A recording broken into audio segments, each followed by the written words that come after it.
মেয়ের জন্য এখানে ফ্রেঞ্চ ফ্রাই করতেছি। তো ও বলতেছে ওর নাকি খুব ক্ষুধা লাগছে। সো আমি এখানে আলু, মরিচ, লবণ আর কিছুটা কর্নফ্লাওয়ার দিয়ে মেরিনেট করে রাখছিলাম। তো এখন আমি এগুলোকে ভেজে নিব, যে কম আঁচে ভেজে নিব। আমি জালটাকে কমায় রাখছি, মানে মিডিয়াম দিয়ে রাখছি, যাতে আলুটা ভিতর থেকে সেদ্ধ হয়ে যায়, পরে এটাকে ক্রিস্পি করে নেব।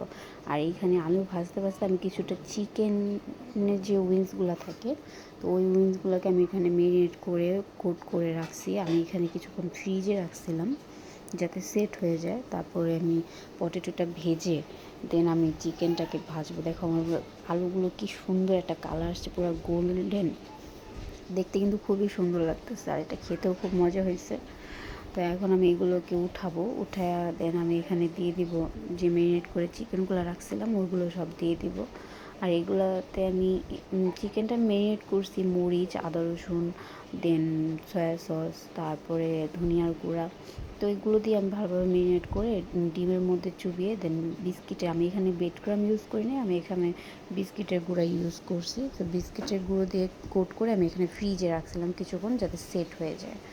তারপরে আমি এগুলো যে এপিট ওপিট করে ভালোভাবে ভেজে নিয়ে ভেজে উল্টাইয়ে দিছি, ও পিঠটা হয়ে গেছে। তারপরে উপরে পিঠটা হয়ে গেলে আমি এটা নামিয়ে ফেলবো। দেখো কি সুন্দর একটা কালার আসছে, পুরো ক্রিস্পি টাইপের হয়েছে। তো এগুলো আমি তেল থেকে ঝরিয়ে নিব সুন্দর করে, তারপর এটা সার্ভ করব। দেখো পটেটো আর চিকেন উইংস ফ্রাই। সো খেতে খুবই মজা হয়েছে। তোমরাও বাসায় ট্রাই করবা। সন্ধ্যাবেলা হালকা পাতলা নাস্তার ক্ষেত্রে মাঝে মাঝে খাওয়া যায়। যেমন আমার মেয়ে রিভিউ দিচ্ছিল কেমন হয়েছে। আল্লাহ।